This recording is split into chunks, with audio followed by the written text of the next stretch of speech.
Hello मेरे प्यारे बच्चों, मुस्कुराइए क्योंकि आप सबसे खूबसूरत है। तो इसी मुस्कुराहट के साथ शुरू करते हैं आज लेक्चर 5 ऑफ करंट इलेक्ट्रिसिटी। बच्चा पार्टी 10 दिन से वीडियो नहीं आई, मेरे को पता है चैनल पे, लेकिन आज से मैं एकदम मतलब अब आप बोलोगे भी, आप तो हमेशा ही बोलते हैं कि ये अब आएगा ऐसे रेगुलर आएगा। तो बच्चा पार्टी बीच में बहुत कुछ यहाँ पे काम वगैरह था, घर वगैरह मेरा पेंट हो रहा था, तो मैं वीडियो वगैरह शूट नहीं कर पाया था। लास्ट जो वीडियो बनाया था उस दिन मैंने सोचा था कि शूट करूँगा, उस दिन वीडियो ही ठीक से नहीं बन पाया, ठीक है। उसी मैंने इसको फिर से शूट किया है, कोई बात नहीं। तो और आज जो आप देख रहे हो वीडियो, शायद आज धनतेरस होगा, ठीक है, जिन मैं इस वीडियो को अपलोड करूँगा। तो आज हम लोग कर रहे हैं lecture 5 of this current electricity. तो माफ़ कर देना अगर वीडियो रेगुलर अपलोड नहीं हो रहा साइंस शो पे, मेरे को पता है, लेकिन कोई बात नहीं। हाँ, देखो पटाखा भी फूट रहा है, ठीक है, थोड़ा बहुत पटाखा का आवाज़ आ सकता है, तो मेरे को माफ़ कर देना, कोई बात नहीं। कि दिवाली आ गया है भाई, अब हम क्या ही कर सकते हैं, लेकिन अब वीडियोज़ रेगुलर आएंगी। तो आज जो हम लोग बात करेंगे वो होंगी, आज होंगी कॉम्बिनेशंस की बातें। कॉम्बिनेशंस मतलब दो तरह के कॉम्बिनेशन होते हैं, वो हम लोग आज पढ़ेंगे, सीरीज और पैरेलल कॉम्बिनेशंस, ठीक है, जो बहुत इंपॉर्टेंट है। इससे बहुत सारे न्यूमेरिकल्स भर भर के आते हैं। कैसे आते हैं? भर भर के। दो तीन आज क्वेश्चंस भी लाया हूँ, तो आपसे वो क्वेश्चंस भी लगाऊंगा। जहाँ तक अगर मैंने पढ़ाया, अगर आपने पढ़ लिया होगा तो आप उस क्वेश्चन को खटाखट लगा लोगे, ठीक है। तो इसको हटा के मैं डायरेक्टली आपको क्वेश्चन पे मिलता हूँ, लेट्स गो। तो बच्चा पार्टी, मैंने यहाँ पे एक छोटा सा क्वेश्चन लिख दिया है। वो क्वेश्चन इतना इजी है कि अगर आपने बस एक फॉर्मूला ध्यान से पढ़ा होगा, जो क्या था फॉर्मूला, मैंने आपको पढ़ा दिया था, R=ρ L/A। ये पढ़ाया था कि नहीं फॉर्मूला? ये मैंने बताया भी था पिछले लेक्चर में कि बहुत इंपॉर्टेंट फॉर्मूला है। तो इसी से ये न्यूमेरिकल लग जाएगा। तो जो बच्चे एकदम थोड़ा सा चाहते हैं ट्राई करने का, वो ट्राई करो, ठीक है। एक बार ट्राई मारो, कोई बात नहीं, ट्राई मारना होगा, ठीक है। तो वीडियो को पॉज करो, यहाँ पे ट्राई मारो। जिसको नहीं आता है मैं बता रहा हूँ, ठीक है, लेकिन आप लोग पॉज मारो। जिसको आता है भाई, ट्राई करना पहले भाई, पहले एकदम ट्राई करो, उसके बाद फिर वीडियो को देखना, ठीक है। अगर नहीं बना कोई बात नहीं, ठीक है, लेट इट बी, लेकिन हम लोग पहले ट्राई मारेंगे, ठीक है, ओके। देन तो जो क्वेश्चन है बहुत ही हलवा है। क्या है? बहुत ही हलवा है। क्या है? What would happen if to the resistance of a wire if its radius और diameter is doubled and halved, ठीक है। या एक बार डबल करना है रेडियस, एक बार क्या करना है, हाफ करना है, ठीक है, रेडियस। अब बोलो, अगर मैं मान लेता हूँ कंडक्टर कुछ इस तरह का है, ये है कंडक्टर मान लेते हैं, ठीक है, जिसका लेंथ मान लो एल है। क्या है? एल। और एरिया क्या है? ए, ठीक है, बहुत अच्छे। एरिया का फॉर्मूला क्या होता है? क्योंकि ये सर्कल दिख रहा है आपको छोटा सा, ये क्या है, छोटा सा सर्कल है कि नहीं, ये एरिया। तो एरिया इक्वल्स टू क्या हो जाएगा, पाई आर स्क्वायर, होगा कि नहीं, क्योंकि इसका रेडियस मान लो आर है, ठीक है। अब पहले बोला है कि जब ऐसा सीन था तब क्या था, अब उसके बाद वाला सीन क्या होगा, ठीक है। तो वो देखते हैं। एक मिनट, आपको मैं वो बताता हूँ कैसे करना है इसको, ठीक है, एक मिनट। तो बच्चा पार्टी, यहाँ थोड़ा जगह नहीं हो रहा है, एक मिनट रुकिए। यहाँ दिख रहा है आपको? हाँ, बहुत अच्छे। देखो थोड़ा जगह का इशू है, कोई बात नहीं। पाई और ये आर स्क्वायर क्या होता है? आर मतलब क्या होता है, रेडियस इक्वल्स टू डायमीटर का हाफ होता है कि नहीं। और तो डायमीटर इक्वल्स टू, आपको ये पता है कि नहीं, 2r होता है। ये चीज़ पता होना चाहिए, डायमीटर इक्वल्स टू 2r। तो इसके जगह हम लोग ये लिख सकते हैं d/2 का होल स्क्वायर। मतलब क्या लिखा है हमने यहाँ पे, क्या लिखा, पाई d²/4। ये हुआ कि नहीं?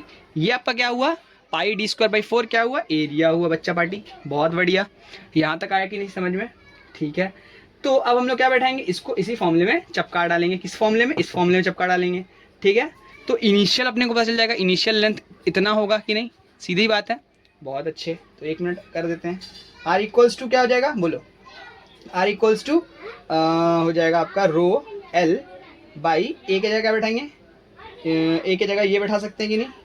तो पाई d², ये बैठा बाई 4 है, 4 ऊपर चला जाएगा, 4ρL/4 एक मिनट, थोड़ा सा अच्छे से लिख देते हैं, एक मिनट, इसको थोड़ा मिटा देते हैं, आपको थोड़ा समझ में भी तो आना चाहिए। एक मिनट, ये मैं थोड़ा सा आपको पहले अच्छे से बता रहा हूँ कि 4ρL, ये इसके बाद मैंने यहाँ से कंटिन्यूएशन किया, ठीक है, 4ρL/πd², ठीक है। ये हो गया फॉर्मूला किसका, ये पहला इनिशियल रेजिस्टेंस निकल गया अपना, इनिशियल, ठीक है। तो मैं आपको डबल वाला केस समझा देता हूँ, उसके बाद आप लोग खुद से ट्राई मारना, ठीक है, ये कैसे करना है, ठीक है, बहुत अच्छे। अब देखो कैसे करेंगे हम लोग, एक मिनट। तो बच्चा पार्टी, अपने को दो केस मिला था कि नहीं, ये इनिशियल वाला मिला था। तो अगर हम लोग ये लिख सकते हैं, r is inversely proportional to r square and r is also inversely proportional to d²। दोनों ही केस सही है कि नहीं। d² के भी इनवर्सली प्रोपोर्शनल है, r² के भी इनवर्सली प्रोपोर्शनल है कि नहीं। अब अगर ये ऐसा केस है तो अगर हम लोग रेडियस को, अगर हम लोग पहला केस लेते हैं, तो अगर रेडियस को अगर हम लोग डबल करेंगे तो क्या हो जाएगा, रेजिस्टेंस क्या होगा बताओ। अगर रेडियस को क्या करेंगे, डबल करेंगे, डबल मतलब ये हो जाएगा, डबल मतलब 2r² हो जाएगा। तो ये क्या हो जाएगा, 2r² मतलब हो जाएगा 4r, हो जाएगा 4r² हो जाएगा। तो रेजिस्टेंस जो है 4r के उससे घट जाएगा, मतलब रेजिस्टेंस जो है 1/4 ऑफ द इनिशियल वैल्यू हो जाएगा। होगा कि नहीं, कि जब अगर हम लोग डबल कर देंगे, क्योंकि ये देखो ये केस हो रहा है ना, r is inversely proportional to 1/r² और r is inversely proportional to 1/d², ठीक है। तो अगर हम लोग डबल करेंगे तो रेजिस्टेंस क्या होगा। अब सीधा बात बताओ, अगर एरिया बढ़ाओगे तो हम क्या बताए थे आपको, आर इक्वल्स टू क्या है, रो एल बाई ए। तो अगर एरिया बढ़ाओगे, अगर रेडियस बढ़ाओगे तो मतलब एरिया बढ़ाओगे, तो रेजिस्टेंस क्या होगा, घटेगा कि नहीं। सीधा बात है कि इनवर्सली प्रोपोर्शनल रिलेशन है कि नहीं। और यहाँ पे r² से घटेगा, r² से मतलब अगर हम लोग इसको डबल कर देंगे तो 4r हो जाएगा। तो 1/4 के उससे घट जाएगा, मतलब r जो है r/4 हो जाएगा। क्या हो जाएगा, r/4 हो जाएगा। क्लियर हुआ यहाँ तक, बहुत बढ़िया। और अगर हम लोग डबल करेंगे तो ये क्या हो जाएगा, r/4, ठीक है, ऑफ द इनिशियल, मतलब इनिशियल था अगर r, तो ये घटने के बाद r/4 हो जाएगा। अगर हम लोग हाफ कर देंगे, मतलब इसको और एरिया को कम कर देंगे, तो एरिया कम होने से क्या होगा, एरिया कम होने से रेजिस्टेंस बढ़ जाएगा कि नहीं, बहुत बढ़िया, बढ़ जाएगा। तो मतलब ये क्या हो जाएगा, 4r हो जाएगा। होगा कि नहीं, 4r हो जाएगा, 4 टाइम्स ऑफ किसके, इनिशियल वैल्यू के 4 टाइम्स हो जाएगा। होगा कि नहीं। अगर हम लोग हाफ कर देंगे, मतलब आधा कर देंगे, तो क्या होगा, एरिया कम होने के कारण रेजिस्टेंस बढ़ जाएगा। और यहाँ पे एरिया बढ़ा, इसीलिए मतलब डबल हो गया एरिया, क्योंकि रेडियस बढ़ा तो एरिया बढ़ा, इसीलिए ये रेजिस्टेंस क्या हो गया, घट गया, r/4 हो गया। और यहाँ पे जो इनिशियल था उसके 4r हो गया, मतलब ये इनिशियल था उसी के ये 4r हो गया, ये r/4 हो गया। तो इससे अपने को समझ में आ गया कि किससे कैसे घटेगा, कैसे बढ़ेगा। यहाँ तक आपको समझ में आया। अगर किसी को कुछ डाउट है तो पूछ सकते हो, कमेंट सेक्शन आपके लिए एकदम खुला हुआ है, ठीक है, आराम से पूछ सकते हो, कोई दिक्कत नहीं है। बहुत बढ़िया। तो अब बढ़ते हैं नेक्स्ट चीज़ पे, ठीक है, बहुत अच्छे। तो बच्चा बड़ी मैं आपको एक चार्ट सिखा रहा हूँ बनाना, जो होता है substance versus resistivity, substance versus resistivity, जो एग्जाम में बेसिक पूछता है, ठीक है। तो यहाँ पे ऐसे मान लो, ऐसे मैंने लाइन टान दिया, ठीक है। तो सिल्वर सबसे ज़्यादा रेजिस्टिविटी अगर किसी का होता है, सबसे कम रेजिस्टिविटी होता है किसी का, सबसे कम मतलब जो आराम से करंट को अपने अंदर फ्लो करवा सकता है, वो क्या होता है, सिल्वर, आराम से करवा सकता है। लेकिन सिल्वर इतना महंगा होता है तो घर में लगा तो सकते हैं नहीं, इसीलिए हम लोग सिल्वर ज़्यादातर यूज़ नहीं करते हैं, ठीक है। सिल्वर का रेजिस्टिविटी सबसे क्या होता है, सबसे कम होता है, ठीक है, कम, ज़्यादा मत समझ लेना, ठीक है, कम होता है। उसके बाद है कॉपर, कॉपर Cu से डिनोट करते हैं। उसके बाद आता है गोल्ड, गोल्ड को Au से डिनोट करते हैं, ठीक है। लेड, लेड मतलब Pb। उसके बाद आयरन आता है, आयरन मतलब Fe। ये सब क्या हो गया, सारा मेटल्स हो गया, क्या हो गया, मेटल्स। अब आता है मैंगनीन, जो भी है यहाँ पे मैंगनीन वगैरह है, ये एलॉयज में आते हैं, कंसीडर होते हैं। यहाँ तक जो है सारे मेटल्स है, क्या है, मेटल्स, क्या है, मेटल्स। बहुत अच्छे, मेटल्स, पता ही है कि नहीं, मेटल्स है। उसके बाद ये जो आपको मैंने बताया मैंगनीन, कॉन्स्टेंटन, ये सब भी करंट फ्लो करवाते हैं, लेकिन थोड़े से कम अमाउंट में, ठीक है, थोड़े से कम अमाउंट में, ठीक है। मतलब इनका भी रेजिस्टिविटी क्या होता है, रेजिस्टिविटी मतलब कम ही होता है, लेकिन फिर भी जो मेटल से होता है उससे थोड़ा ज़्यादा होता है इसका रेजिस्टिविटी, ठीक है। तो एलॉयज, ये क्या हो गए, ये सारे एलॉयज, ठीक है, ये क्या है, एलॉयज। मैं सारे का रेजिस्टिविटी नहीं लिखने जा रहा, बहुत बड़ा वीडियो हो जाएगा, ठीक है।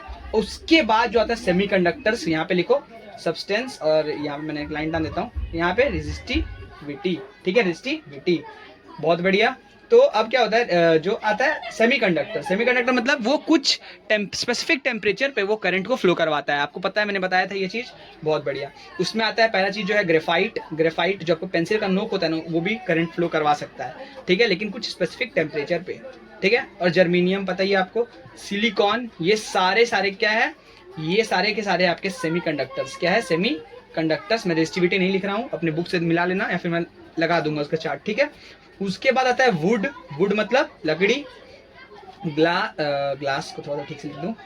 अब ये जितने मैं बता रहा हूँ क्या है, ये ग्लास, डायमंड वगैरह है, रबड़ और पॉलीथिन, ये जितने चीज़ है ना, ये कोई भी करंट को फ्लो ही नहीं होने देता, क्योंकि ये इसका रेजिस्टिविटी क्या है, सबसे ज़्यादा हाई है, सबसे ज़्यादा हाई है। 10⁻17 होता है पॉलीइथिलीन का, मतलब पॉलीथीन का, ठीक है, 10⁻17। तो आप ये दो ठो याद रख सकते हो, क्योंकि ये फर्स्ट और लास्ट वाला कि मतलब अगर क्वेश्चन में आता है कि आपको इंसुलेटर का कुछ एग्जांपल्स दे दो तो आप ये सारे दे सकते हो, ये सारे ही वैलिड है, would, glass, diamond, rubber, polythene. ठीक है, यहाँ तक समझ में आया। तो सबसे ज़्यादा अगर रेजिस्टिविटी देखा जाए, आपको मैंने यहाँ समझा दिया, ठीक है, कि सबसे कम किसका रेजिस्टिविटी होता है, सिल्वर, कॉपर, ये सब अपने अंदर करंट को फ्लो आराम से होने देता है, और ये सब के अंदर रेजिस्टिविटी हाई है। रेजिस्टिविटी मतलब करंट को फ्लो करने में ये लोग सहायता नहीं करता है, ठीक है, सिंपल सी बात है। तो इसमें से करंट फ्लो नहीं होगा, ठीक है। यहाँ तक आपको समझ में आया? बहुत बढ़िया, बहुत बढ़िया, यहाँ तक समझ में आ गया। बहुत अच्छे, बहुत अच्छे, बहुत अच्छे बच्चा पार्टी, बहुत अच्छे। तो बच्चा पार्टी मेरे को आपको एक सरप्राइज़ देना था, वो आपको मैं लास्ट में वीडियो में बताऊंगा कि मेरे कुछ दोस्तों ने मिलकर कुछ बहुत मस्त बनाया है, तो आपको मैं बताता हूँ क्या है वो, ठीक है। तो उससे पहले सीरीज एंड पैरेलल खत्म करते हैं। तो अभी मैंने आपको बताया था कि हम लोग आज कॉम्बिनेशन के बारे में पढ़ेंगे। तो सीरीज, पहला जो कॉम्बिनेशन आता है, दो तरह का कॉम्बिनेशन होता है, एक सीरीज एंड एक होता है पैरेलल। क्या होता है? पैरेलल, ठीक है, सीरीज एंड पैरेलल, ठीक है, कॉम्बिनेशन, ठीक है। ये सारे कॉम्बिनेशन किस में हम लोग करेंगे? रेजिस्टेंस में, ठीक है, कॉम्बिनेशन जो भी है, ठीक है। तो दो तरह के कॉम्बिनेशन होते हैं, एक होता है सीरीज, एक होता है क्या? पैरेलल। क्या होता है? सीरीज और पैरेलल, ठीक है, बहुत बढ़िया। तो चलिए आपको मैं जो है थोड़ा बहुत इसका डेरिवेशन वगैरह भी सिखाता हूँ, कि डेरिवेशन तो आता है नहीं, इससे ज़्यादा सम्स आता है। क्या आता है? सम्स आता है, वो आपको बताता हूँ कैसे करना है, ठीक है, एक मिनट। तो पहले देखिए कि ये मान लीजिए आपका ये हो गया, लगाया, यहाँ पे एक और रेजिस्टेंस लगाए। अब इसको मैंने एक बैटरी से कनेक्ट कर दिया, ठीक है, बैटरी से कनेक्ट कर दिया। जब भी हम लोग, याद रखना, जब भी हम लोग एक ही लाइन में दो रेजिस्टेंस लगाए हुए हैं, कोई भी, मान लो ये R1 है रेजिस्टेंस, ये मान लो एक बल्ब है, और ये मान लो एक पंखा है, ठीक है, ये R1 और R2 अगर हम लोग एक साथ लगाए हैं एक ही लाइन में, तो उसको हम लोग बोलेंगे सीरीज कॉम्बिनेशन। क्या बोलेंगे? सीरीज कॉम्बिनेशन, ठीक है। तो इसमें से करंट फ्लो होगा, सीधी बात है, बैटरी लगा दी है इसमें कुछ वोल्ट का, ठीक है, तो करंट फ्लो होगा, ठीक है, करंट फ्लो होगा। तो यहाँ पे आई करंट मान लो फ्लो हुआ, ठीक है, पूरे सर्किट में आई करंट फ्लो किया, और ये आई करंट फिर से मैं यहाँ से निकाल देता हूँ, ठीक है, हाँ, आई करंट फ्लो हुआ, फिर से ये आई करंट इधर ही चला जाएगा, सीधी बात है। तो और यहाँ क्या हुआ कि यहाँ पे वोल्टेज दो जगह डिवाइड हो गया, क्योंकि ये अपना एक वोल्टेज ले लिया, ये रेजिस्टिविटी, और जो बचा वोल्टेज वो किसको दे दिया? इस वाले को, ठीक है, ये V1 हो गया और ये V2। V1 और V2 क्या है? दोनों V का समेशन है। क्या है? V का समेशन, मतलब V equals to V1 plus V2 होगा, सीधी बात है, ठीक है, V1 प्लस V2 होगा। ये क्या हुआ कि जब यहाँ पे गया तो एक पार्ट ये ले लिया और एक पार्ट ये ले लिया, है कि नहीं? तो बट गया, क्या बट गया? वोल्टेज बट गया, ठीक है। तो अभी हमको समझना है कि इसको हम लोग को करना कैसे, डेरिवेट करना कैसे, ठीक है। तो आपको बताता हूँ कि इसका हम लोग करेंगे कैसे डेरिवेशन। तो बहुत इजी डेरिवेशन है, समझो इसको बस, ठीक है। V1 क्या होगा बताओ? हम लोग V equals to IR formula पढ़े, IR1 होगा, V2 इक्वल्स टू क्या होगा? IR2 होगा, ठीक है, होगा कि नहीं? तो ये एक, यदि दूसरा मिला कि नहीं? समझ में आया? बहुत अच्छे, ठीक है। और मैंने आपको क्या बोला कि V equals to V1 plus V2 होगा कि नहीं? क्योंकि ये जो वोल्टेज है किसका, ये जो वोल्टेज दो V1 और V2 डिवाइड हुआ है, किसका वोल्ट डिवाइड हुआ है? V का ही दो भाग इसमें बढ़ गया। मान लो ये 5 वोल्ट का बैटरी है, तो 3 वोल्ट इसमें आ गया, 2 वोल्ट इसमें चला गया, ठीक है, समझ में आया? बहुत अच्छे। तो V equals to V1 plus V2, ठीक है। अब V equals to V1 plus V2 की जगह क्या बैठा देंगे? यहाँ पे हाँ, ये बैठा देंगे IR1 और IR2, ठीक है, IR1 और प्लस IR2, ठीक है। अब मान लो ये जो वोल्ट है ये क्या है? ये मान लेते हैं हम लोग क्या है, ये सीरीज का वोल्ट है। तो यहाँ मान लिए ये हो गया, यहाँ तक समझ में आया? तो इसका अब क्या होगा, इसका खुद का भी एक रेजिस्टेंस होगा कि नहीं बच्चा पार्टी? इसका खुद का रेजिस्टेंस होगा IR, है कि नहीं? Equals to IR1 plus R2, IR2, ठीक है। यहाँ तक आया कि नहीं समझ में? बहुत अच्छे। तो अब क्या करेंगे, यहाँ से I कॉमन लेके काट देंगे, और यहाँ पे अपने को फॉर्मूला जो मिला, यहाँ से जो फॉर्मूला मिला, क्या मिला? R equals to R1 plus R2। तो ये R क्या है? Equivalent resistance. क्या मिला? Equivalent resistance. किसका मिला? सीरीज का। क्या मिला? सीरीज का इक्विवेलेंट रेजिस्टेंस, ठीक है, R1 प्लस R2।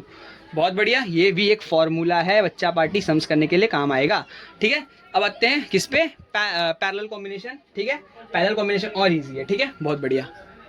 तो बच्चा पार्टी अभी जो है कि एक मैंने यहाँ पे पैरेलल कॉम्बिनेशन का ये ड्राइंग बना दिया है। ये पैरेलल है। पैरेलल मतलब क्या होता है, कोई भी पैरेलल मतलब जानते होगे, अगर दो लाइन पैरेलल है मतलब एक साथ दो लाइन अगर ऐसे चल रहा है, मतलब एक लाइन ये भी है और उसके ठीक सामने एक एकदम उसी जैसा एक लाइन जैसा दिखने वाला लाइन जो एक संग उसके संग चलता जा चलता है, उसको हम लोग पैरेलल बोलते हैं। ठीक है, तो जैसे ये कॉम्बिनेशन ही पैरेलल हो गया ऊपर नीचे, तो दोनों क्या है, एक दूसरे के पैरेलल है कि नहीं, तो समझ में आया।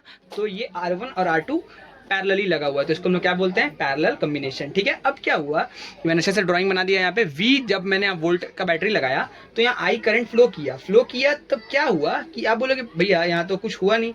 यहाँ पे हुआ क्या, मैंने यहाँ पे लिखा नहीं है। यहाँ पे दो करंट डिवाइड हो जाएगा, एक I1 और एक क्या हो जाएगा, I2। ठीक है, बहुत बढ़िया। तो दो करंट डिवाइड हो गया। ठीक है, यहाँ पे दो करंट क्या हो गया, डिवाइड हो गया। ठीक है, और ये I जो है ना, ये I फिर से जुड़, यहाँ पे पहले I1 I2 अलग अलग टूटा, यहाँ पे क्या हो गया, यही I को तोड़ के यहाँ पे दो रेजिस्टेंस बढ़ गया। यहाँ वोल्टेज डिवाइड नहीं हुआ, यहाँ पे करंट डिवाइड हो गया, क्योंकि करंट क्या हुआ, उसको दो रास्ता मिल गया। ठीक है, वो दोनों रास्ते में बट गया। ठीक है, ठीक समझ में आया, दो रास्ता मिला इसलिए करंट बट गया। ठीक है, उसके बाद फिर से जब वो दोनों एक जगह से मिला तो फिर वो एक ही I करंट बन के निकल गया। तो I इक्वल्स टू क्या हो गया, I1 प्लस I2। इससे हम लोग को समझ में आया, ये चीज समझ में आया। पहला चीज, ये चीज बहुत ईजी चीज था, बहुत अच्छे। तो अगर हम लोग I1 निकाले तो I1 क्या होगा, आप बताओ। I1 क्या होगा, V वोल्टेज सेम ही रहेगा, क्या रहेगा, सेम। हम लोग फॉर्मूला पढ़े थे, V इक्वल्स टू IR, ये फॉर्मूला पढ़े थे। तो I equals to V by R होगा कि नहीं, I equals to V by R, I equals to V by R, V by R ये होगा, बहुत अच्छे। तो I1 इक्वल्स टू क्या होगा, V बाई R1 होगा, बहुत अच्छे।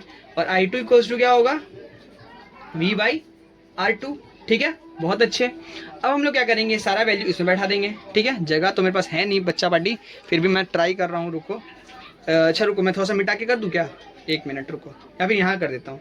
ठीक है, I जो है ऐसे लिख सकते हैं कि इसका खुद का भी एक ये होगा कि नहीं, ऐसा I का एक खुद का फॉर्मूला होगा, V बाई R लिख सकते हैं। ठीक है, इक्वल्स टू क्या लिख सकते हैं, V by R1 plus V by R2 लिख सकते हैं। ठीक है, तो क्या होगा, ये जो मिला, अब हम लोग इसमें से भी V कॉमन ले लेंगे, V कॉमन लेके काट देंगे उसको, तो हम लोग को इससे जो फॉर्मूला मिला वो यहाँ लिखेंगे। मतलब मैं बता रहा हूँ, पहले यहाँ से ये स्टेप गया, इसके बाद हम लोग यहाँ आए, ये स्टेप में आए, नोट डाउन करते रहना संग संग तो अच्छा रहेगा। ठीक है, और उसके बाद हम लोग यहाँ पे लिख रहे हैं। ठीक है, तो उसके बाद क्या होगा, 1 by R equals to 1 by R1 plus 1 by R2। Sorry बच्चा पार्टी, इतना पटाखा वड़ाका फूट रहा है, आपको मैं डिस्टर्ब कर रहा हूँ। मैं डिस्टर्ब नहीं कर रहा, मतलब बाहर वाले बच्चे डिस्टर्ब कर रहे हैं, कोई बात नहीं, दिवाली है, कुछ कर भी नहीं सकते। तो ये है, ये फॉर्मूला मिला अपने को। ठीक है, I 1 by R equals to 1 by R1 plus 1 by R2, ये फॉर्मूला अपने को मिला, किसका, पैरेलल कॉम्बिनेशन का, दोनों का फॉर्मूला मिल गया। तो हम लोग सम्स लगा सकते हैं बढ़िया से। ठीक है, यहाँ तक समझ में आया। तो सीरीज का फॉर्मूला क्या मिला था, R equals to R1 plus R2, और पैरेलल का formula 1 by R1 equals to 1 by R1, 1 by R equals to 1 by R1 plus 1 by R2। ठीक है, बहुत बढ़िया। अब हम लोग सम्स लगाना चालू करते हैं। ठीक है, तो बच्चा पार्टी आपके लिए मैंने पहला क्वेश्चन लिख दिया है, थोड़ा पटाखा वटाखा फूट रहा था तो मैंने थोड़ा वीडियो 2 मिनट के लिए स्टॉप कर दिया था ज़्यादा। तो ये देखो क्वेश्चन जो है, what will be the equivalent resistance of a combination of resistance 1 ohm 10 ohm and 100 ohm. ठीक है, जब वो सीरीज में होगा, इन सीरीज पहला, और दूसरा कंडीशन क्या है, इन पैरेलल। ठीक है, ये एकदम इजी क्वेश्चन है। सीरीज का तो मैंने आपको बता ही दिया, सीरीज का फॉर्मूला क्या होता है, आर इक्विवेलेंट का, आर इक्विवेलेंट इक्वल्स टू क्या होता है, जितना भी कॉम्बिनेशन है, मान लो ये R1 है, R1, ये R2 और ये R3 दिया हुआ है, तो क्या हो जाएगा, r equivalent equals to R1 plus R2 plus R3। ये क्या निकलेगा, सीरीज कॉम्बिनेशन का निकलेगा। तो ये पहला वाला का मैं सॉल्व कर रहा हूँ। ठीक है, आर इक्विवेलेंट निकालने के लिए पहला रेजिस्टेंस क्या दिया, पहला रेजिस्टेंस क्या दिया 1 प्लस दूसरा रेजिस्टेंस 10 प्लस तीसरा रेजिस्टेंस क्या दिया 100 दिया है कि नहीं। तो 110 प्लस 111 ओहम हो जाएगा कि नहीं। ये क्या हो गया आपका पहला क्वेश्चन का आंसर। जो लोग खुद से ट्राई किए बहुत बढ़िया बच्चा, बहुत बढ़िया। तो उसके बाद आता है दूसरा जो है इन पैरेलल। पैरेलल वाला मैं बताता हूँ, एक मिनट। तो अच्छा बाटी नेक्स्ट जो सम्स है वो है ये, नेक्स्ट जो सम्स है वो है आर इक्विवेलेंट निकालने के लिए 1 बाई आर इक्विवेलेंट क्या होगा 1 बाई R1, क्योंकि ये पैरेलल है, 1 plus 1 by R2 plus 1 by R3। ठीक है, तो तीनों का निकालेंगे, तो तीनों को हम लोग जो भी है करते हैं। ठीक है, नेक्स्ट स्टेप क्या होगा, R1 R2 R3 गिवन है, 1 by 1 plus 1 by 10 plus 1 by 100 होगा कि नहीं। यहाँ तक किसी को कोई दिक्कत, कोई भी परेशानी तो कमेंट में पूछ लेना, कोई दिक्कत नहीं है मुझे, ठीक है। तो एलसीएम लेंगे तो 100 ही आएगा, सीधी बात है। और यहाँ से जो भी है 100 आएगा ये, प्लस 10 आएगा ये, और प्लस 1 आएगा ये। आएगा कि नहीं बच्चा पार्टी? इतना तक कोई प्रॉब्लम, कोई भी प्रॉब्लम? तो 111/100 आया, होगा कि नहीं? अब 111/100 मतलब क्या आएगा? 0.9 ओम। ये मैंने कैलकुलेट करके किया हुआ था सम्स, तो कैलकुलेशन है मेरे पास। इसका आंसर आएगा 0.9 ओहम, ठीक है। दूसरा सम्स का अगर आपने खुद से ट्राई किया तो वेल डन, आपके लिए क्लैप है, एकदम बहुत बढ़िया। तो यहाँ तक ही था आज का वीडियो। उसके बाद नेक्स्ट वीडियो हम लोग लाएंगे heating effect of electric current, ठीक है। हीटिंग इफेक्ट भी पढ़ाऊंगा मैं आपको, 20-20 मिनट का वीडियो हो जा रहा है, कोई बात नहीं। तो हीटिंग इफेक्ट आपको मैं पढ़ा दूंगा नेक्स्ट वीडियो में। और आज के लिए इतना ही, तब तक के लिए सी यू, टाटा, बाय। तो और उससे पहले हैप्पी धनतेरस। और मैं जब आपको अनाउंसमेंट करने वाला था कि मेरे दोस्त जो है ना, उन्होंने एक सर्कल बनाया है, मतलब एक यूट्यूब चैनल टाइप का, जिसमें वो डिबेट वगैरह करते हैं रीसेंट टॉपिक्स लेके, ठीक है। रीसेंट टॉपिक्स मतलब बहुत ही अच्छी अच्छी टॉपिक्स है, तो आप उसको वो कर सकते हैं, ठीक है। उसका नाम है शास्त्रार्थ सर्कल, ठीक है। तो मैं आपको लिंक कमेंट बोल रहा हूँ, डिस्क्रिप्शन में दे दूंगा। आपको जाके बस सिंपली कुछ नहीं करना है, उसको फॉलो करो, आप भी उससे बहुत कुछ सीख सकते हो, ठीक है। बहुत कुछ इसमें सीखने लायक आपको मिल जाएगा, ठीक है। और वीडियो यहीं ख़त्म करते हैं क्योंकि पटाखे वटाखे ज़्यादा फूट रहे हैं, ठीक है। तब तक के लिए बाय बाय।